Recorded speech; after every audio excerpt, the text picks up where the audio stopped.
ठीक है, आनंद सर आपका क्या नजरिया इस पर, इस रिपोर्ट को लेकर आप क्या सोचते हैं, क्या पॉसिबल है? जैसे मनोज सर भी कह रहे हैं अगर सिनारियो कंप्लीटली बदल जाए तो ही पॉसिबल है, नहीं तो अभी 3880 के आसपास का एक अच्छा सपोर्ट है, वहां तक संभावना नजर आ रही है। सर आपका भी व्यू सेम है क्या या कुछ अलग है? देखिए, गोल्ड और सिल्वर में 3 साइकिल्स चलते हैं। एक है लॉन्ग टर्म साइकिल जो है आपका डी डॉलराइजेशन, जहां पे सेंट्रल बैंक्स आर रिप्लेसिंग जो रिजर्व करेंसी है डॉलर उसको विद गोल्ड। तो वो लॉन्ग टर्म साइकिल है, it's on for a very long time, तो वो चलता रहेगा जब तक ये प्रोसेस कंप्लीट नहीं होता है। उसका तो सपोर्ट है एट लोअर लेवल्स। बट उसके साथ 2 और साइकिल्स है जो शॉर्ट टू मीडियम टर्म का है। एक होता है फेड का साइकिल जो 12 से 18 मंथ्स चलता है, इधर अप और डाउन। जो अभी फिलहाल इट्स अप, अभी स्टार्ट नहीं किया हाइक करना, बट मार्केट इज एंटिसिपेटिंग कि 2 से 3 हाइक हो सकता है अगर ऐसे ही ट्रेजेक्टरी रहा ऑफ ऑयल प्राइसेस, तो दैट इज अनफेवरेबल। तो उसके साथ है थर्ड जो है वो होता है कि कभी कभी नया नया थीम आता है मार्केट में, जैसे लास्ट ईयर था ट्रेड वॉर, इस साल है एक्चुअल वॉर, राइट? तो जब आपका फेड साइकिल और डीडॉलराइजेशन जो साइकिल है जो इन सिंक होता है, तो we get a big run, मतलब एक अच्छा खासा बुल रन आपका जैसे था 2024 में और 2025 में। इस साल जब आउट ऑफ सिंक है तब आपको टाइम और प्राइस करेक्शन मिलता है। वो करेक्शन कितना बड़ा होगा वो डिपेंड करता है थर्ड जो फैक्टर है, अभी जैसे है आपका ऑयल प्राइस और वॉर, वो कितना इंपैक्ट कर रहा है मार्केट को। तो अभी जैसे जो सिचुएशन है वेस्ट एशिया में, जहां पे होर्मुज से फ्लोस वापस बंद हो चुका है, और आप अगर एक्चुअली क्रूड ऑयल से ऑयल मार्केट का पता नहीं चल रहा है, बिकॉज ऑयल प्राइसेस एक तरफ से सप्रेस्ड है क्योंकि रिफाइनरी एक्टिविटीज बहुत हद तक डिसरप्टेड है। तो हम लोग अगर प्रोडक्ट प्राइसेस पे ध्यान देंगे तो वो they are trading at all time high और close to all time highs.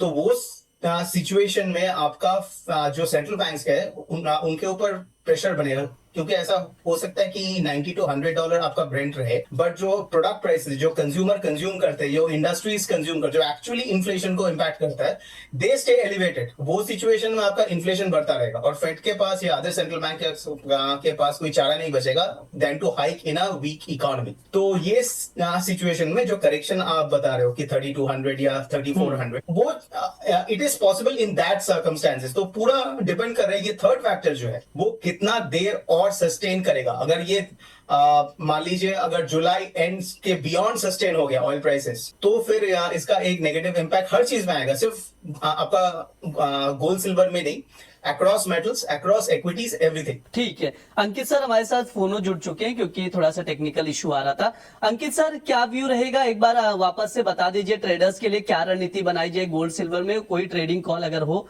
तो प्लीज सजेस्ट कीजिए सर। बिल्कुल, लास्ट वीक अगर हम बात करें तो यहाँ पे हमने 1,40,800 1,40,000 हमने बाय रिकवर करा था, और उसके बाद अगर मैं आज इंटरडे की अगर बात करूं तो 1,40,800 अगर कोई भी गिरावट मिलती है 400-500 पॉइंट की तो यहाँ पे खरीदारी करके चलिए। स्टॉप लॉस यहाँ पे 1,39,800, मतलब जो फ्राइडे का लो है वो काफी क्रूशियल हो चुका है, उसका स्टॉप लॉस मेंटेन करिए। मुझे लगता है एक बाउंस बैक देखना मिलेगा और 1,43,000 तक के टारगेट्स यहाँ पे देखने को मिल सकते हैं। वहीं अगर मैं चांदी की बात करूं तो चांदी के अंदर $54 का मेजर सपोर्ट है। जब तक $54 का लेवल नहीं ब्रेक करता है तब मुझे नहीं लगता कि कोई बहुत बड़ी गिरावट यहाँ पे देखने को मिलेगी। वापस से बाउंस बैक करता है वो हो सकता है 50 और $60 की तरफ ट्रेड करता हुआ नजर आए।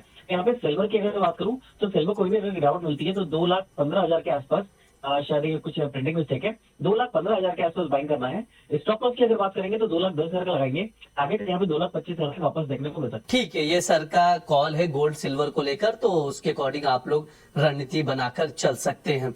अंकित सर बहुत सारे सवाल भी आ रहे हैं, एक आध सवालों के जवाब भी ले लेते हैं। सबसे पहला सवाल शीतल मेहता जी का है, अंकित सर आपके लिए ही है। गोल्ड 1,41,000 पर बाय करके बैठे हैं, क्या करना चाहिए सर, क्या रणनीति बनाई जाए? करीब करीब अभी वही भाव चल रहा है 1,41,325 का, क्या स्टॉप लॉस रखे, क्या टारगेट लेके चल रहे हैं? देखिए, अभी हमारे दोनों जितने पैनलिस्ट हैं सबने एक ही चीज बोली है कि नीचे के लेवल पे काफी अच्छा सपोर्ट बनता हुआ नजर आ रहा है। एकदम से यहाँ पे बहुत बड़ी गिरावट आ जाएगी एक्सपेक्टेशन नहीं है, एक कंसोलिडेशन फेज में है। नीचे की अगर बात करें $3880, ऊपर में $4230, इसी के रेंज में ही ट्रेड करता हुआ नजर आ रहा है। तो गोल्ड में आपने 1,41,000 के आसपास खरीदारी कर रखी है, मुझे लगता है कि कोई बुरे लेवल नहीं है। यहाँ पे आप 1,39,800 का स्टॉप लॉस लगाइए, टारगेट मुझे एक्सपेक्टेड है कि 1,43,000 तक मिलना चाहिए, तो यहाँ पे आप अपना वेट कर सकते हैं स्टॉप लॉस के साथ। ठीक है, ये सर की राय है, तो उसके अकॉर्डिंग आप लोग रणनीति बनाकर चल सकते हैं।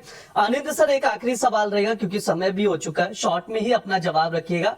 चांदी डाउन साइड आप कितना देख रहे हैं सर? अगर $54 टूट जाता है तो फिर ये 48 या 46 डॉलर्स तक आ सकता है, जो इसका ब्रेकआउट पॉइंट था हिस्टोरिकली, उसको जाके ये टेस्ट कर सकता है एक बार। ठीक है, अगर 54 डाउन होता है, टूटता है लेवल, तो 48 के अराउंड या उसके नीचे भी भाव जाता हुआ दिखाई दे सकता है। ये आनंद सर की राय है, तो उसके अकॉर्डिंग आप लोग देखकर चल सकते हैं।